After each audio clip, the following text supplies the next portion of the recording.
always leading up to this moment of every single program, Monday through Friday. It's time for A Chat with Pat.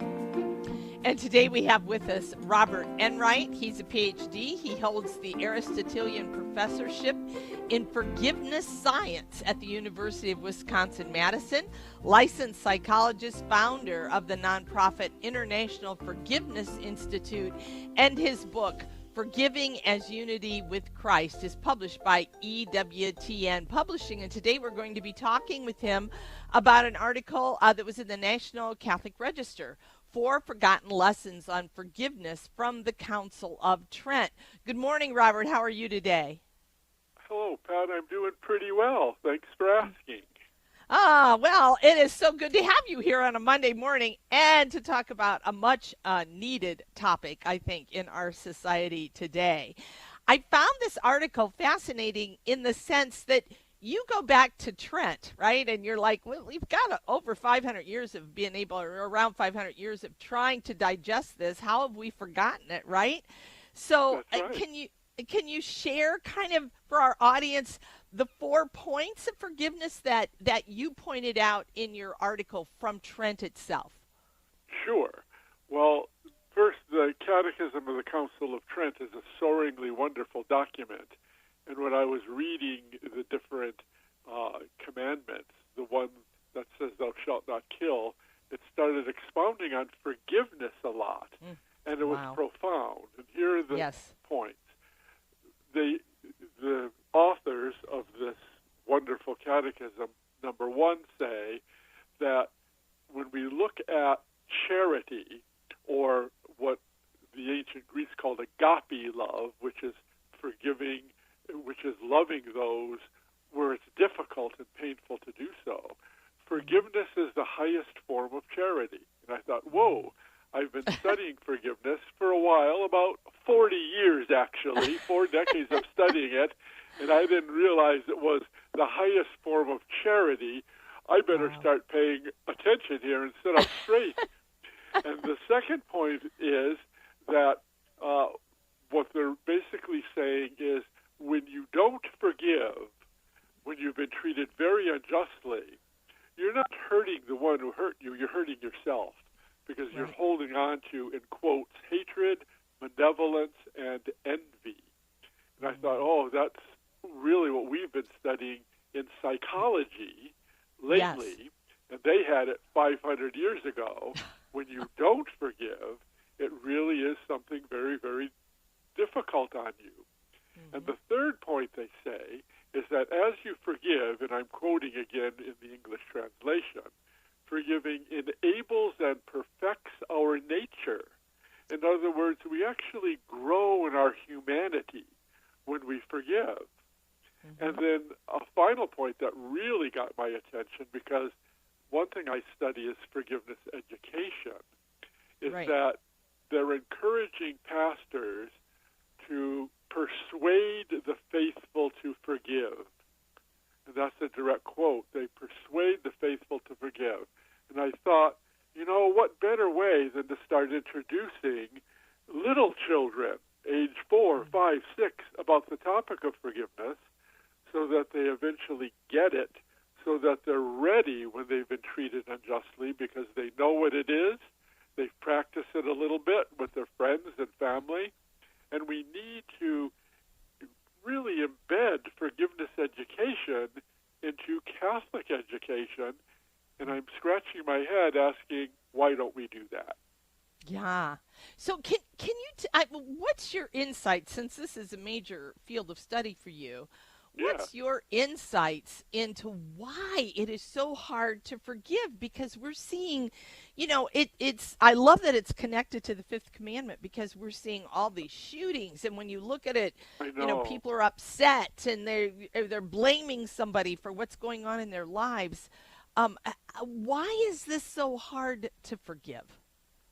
Well, forgiveness is a moral virtue like justice and patience and kindness. But I think it's the most heroic moral virtue, because we're offering goodness deliberately to those who have broken our hearts, those who have wounded us. See, justice if we give and take together, if I give $100 to a carpenter who's built something for me, it's an equal exchange, and that's fine. Okay? Or the love of a mother for a cooing, wonderful infant. There's an exchange there. There's no exchange when someone brutalizes us. And to deliberately try to engage in a moral virtue, which is goodness toward others, specifically toward those who've hurt us, is the hardest moral virtue to do in the world. And that's why you don't see it so often. Oh, that's a great explanation. So you mentioned, introducing children to forgiveness, right? Because kids almost have an innate sense of justice. They shout, "That's not fair," really quickly. So, yes, they do. So how do you introduce and nurture this need for forgiveness in these young people so they grow up with it and are formed in it? Well, we've been actually studying forgiveness education for about a quarter of a century, and we've developed curriculum materials from pre-kindergarten, age 4, through the end of high school. Here's an example. For first graders, we give the classic story of Dr. Seuss's Horton Hears a Who, and there was a movie made about that. And the key theme is a person is a person no matter how small. And the children get it because they see dear Horton be kind to jungle animals who are abusing him.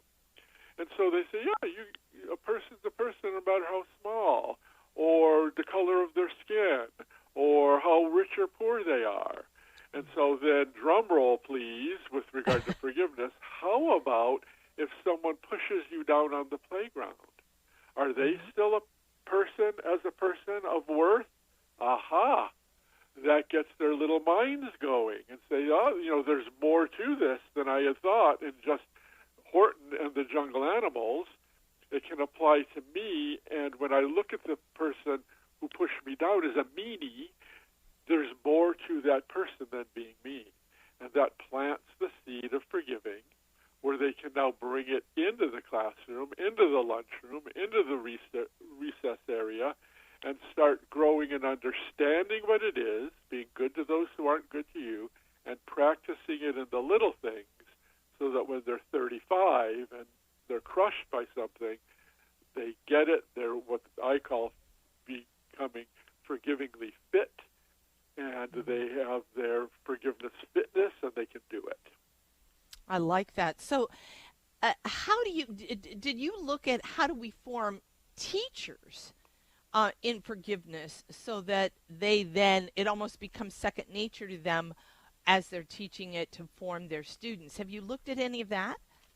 Indeed. In fact, we have seminars for teachers where we go through what forgiveness is. Most misunderstand it because they've used the word but haven't delved into it deeply, how you go about it, how you might do that within your own family, and once they get it, then we start introducing the idea of the curriculum.